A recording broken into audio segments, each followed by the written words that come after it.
Mahinang busina, palakasin natin.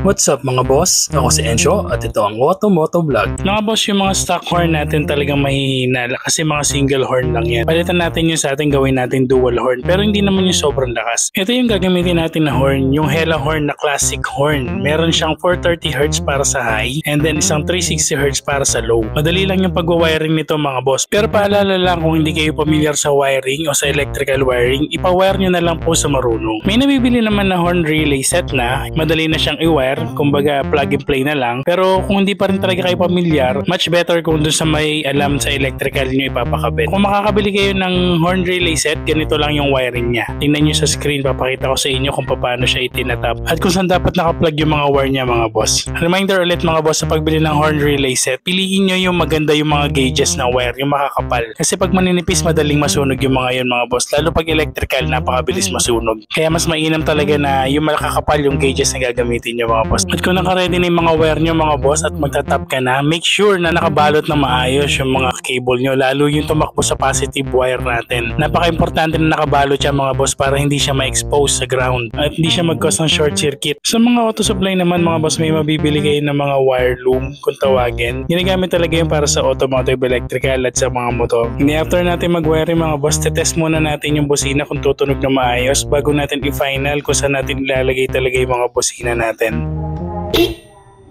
Yun, tumunog naman siya na malakas mga boss. Ito yung una kong positioning.